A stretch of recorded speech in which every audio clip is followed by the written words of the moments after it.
We want to go to former North Carolina Republican Governor Pat McCrory.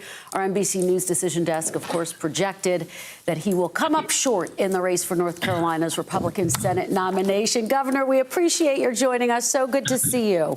You're a happy warrior, brother. I see that. You look like a happy warrior. You sure are, Governor. Let me ask you. I've compared myself to Jason Bourne from the Bourne Identity. Okay. All right now. You and Matt Damon, huh? 6 years ago, the left says I was a radical right-wing extremist, and now this year I'm called by my own party a liberal rhino. So, but so I just checked my passport. No, Pat, you tell us. Yeah. 5 years from now, you look back. What happened? What are you going to say? I think two things would happen. One is there's no doubt that when President Trump, during our Republican convention, state Republican convention, with me in the audience, said the following, that I don't represent our values. That was, I remember sitting at a table and went, boy, something's changed here. And maybe that's true. Maybe I don't represent President Trump's values. I mainly represented his policies, except for I'm more conservative on fiscal spending than President Trump.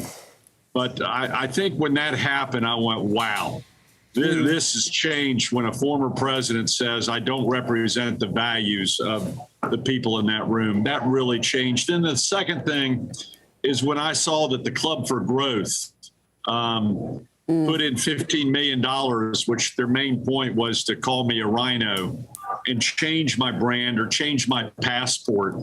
When we were outspent 15-1 by an outside group, and that's hard to, when they rebrand you. Last night I saw a commercial against me saying I raised the gas tax, which is totally false. Well, but, and people believe it. And Governor, Chuck and I have been talking about that all night. The fact that Ted Budd had the backing of not just former President Trump, but also the Club for Growth, that avalanche of ads and money that was poured into his race. So I have to ask you, are you going to endorse him now? Are you going to campaign with him? Will you support him? Well, you know what I need to do? That's a great question. What I need to do is get assurances from the current leaders in my state party that I haven't been canceled. Because for the past 13 months, I've been told I'm a Republican in name only. Well, I need them to correct that. Now, maybe they didn't mean it and said it just to win the primary, or if they meant it, I got to do some reevaluation, because they not only said I was Republican in name only, they said I wasn't a conservative. And I consider myself a pretty conservative guy.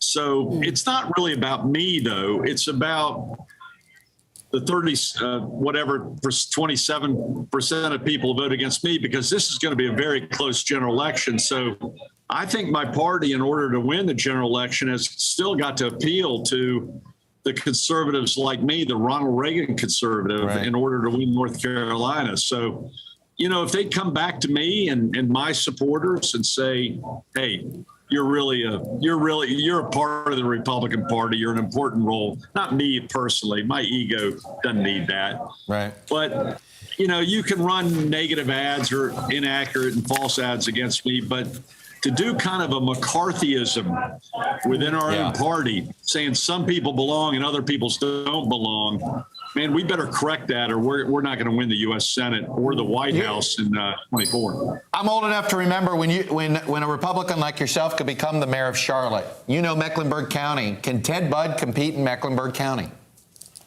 Probably not Mecklenburg County.